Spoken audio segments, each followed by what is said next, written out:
Good morning, Northern Nation. I'm Summer, and today is Wednesday, May 13th, day 4, and today is a normal day. Attention yearbook customers. Yearbook distribution day will be during our last Flex Day of the year on Wednesday, May 20th during Flex.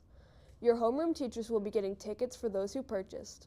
You must have your ticket to attend the distribution event to get your yearbook. Do not lose it. If you still have not bought a yearbook, they will not be available for purchases in person. You must order them through the Jostens website at jostens.com or by using the QR code on posters located throughout the building. Attention all juniors and seniors attending prom. If you did not pick up your tickets at lunch on Monday, please see Ms. Townsend in room 322 as soon as possible to get your tickets. The Dillsburg Arts Council will be sponsoring a competition for middle school and high school students to design a banner that will be displayed for the months of July and August at historic Monaghan Church. Participants are encouraged to submit a drawing. Minimum size is 9 inches by 12 inches. The award winner's design will be used for those banners celebrating our 250th anniversary as a nation.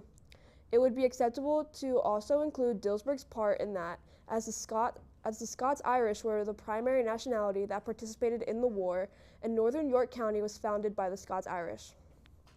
Over 700 Revolutionary War soldiers came from the Northern York County School District area. Submissions are needed by May 29th. The winners will be announced the following week. Direct Call will host Unite. This is a praise and worship night for all students and families. It will be held in the NHS auditorium this Sunday, May 17th from 5 p.m. to 7 p.m. There will be lots of music and fellowship, along with guest speaker James Strand from Cross Keys Fellowship. Come join fellow Christian students in an end-of-year celebration, Unite. Seniors, if you would like to purchase your school-issued device, fill out the form in Class Link. Look for a pop-up notification in your Class Link that directs you to the file. If you need help, feel free to stop by the library. The last day to sign up is May 21st. Minithon will be holding the annual Powder Puff game on May 20th at 7 p.m. Registration forms are in the office now for seniors and juniors only. It costs $20 to play and $15 to coach or cheer. If you are missing a hoodie, sweatshirt, jacket, or anything else, please come to the cafeteria and check out the lost and found table. Anything left the last week of school will be packed up and sent to the Polar Bear closet. If you have any questions, see Mrs. Graybell. In national news, President Trump arrives in Beijing this evening for a high-stakes 2-day summit.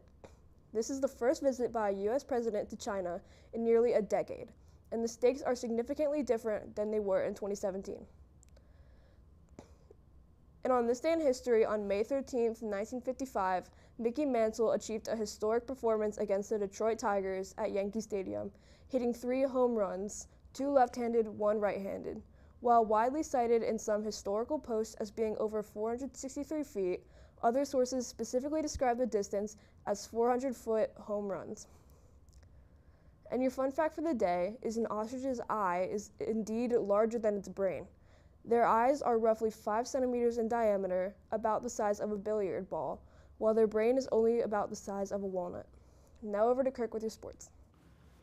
Cheerleading tryouts are coming up this week. Tryouts are open to both girls and boys, so if you ever thought about giving it a try, this is your chance. If you're interested, stop by the athletic office to sign up and grab your information packet.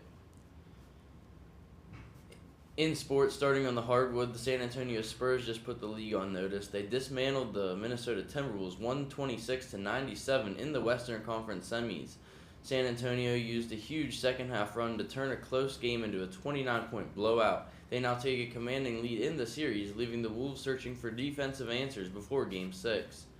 And Grizzlies forward Brandon Clark has died at 29 years old after a reported drug overdose. Over to the ice, where the Stanley Cup playoffs deliver pure drama, in Vegas, Pavel Dorofeyev was the hero, burying an overtime winner to give the Golden Knights a 3-2 series lead over the Ducks. Meanwhile, the Buffalo Sabres went into a hostile Bell Center and silenced Montreal with a gritty 3-2 win to keep their season alive. On the diamond, we had a full 15-game slate. The San Francisco Giants took the bragging rights in Hollywood, beating up the Dodgers 6-2. Up in Houston, the Mariners' bats went nuclear, routing the Astros 10-2. And the Twins pitching staff was the story of the night, tossing a combined shutout to blank the Marlins 3-zip. Finally, in the NFL, the news cycle is all about tomorrow. The league officially confirmed the 2026 schedule release for tomorrow night. Today's weather is a high of 70 with a low of 48 with scattered showers and storms. Today's lunch is hot hambo with baked beans and chilled fruit. That's it for your news today, Northern. Now please rise to the national anthem and the pledge.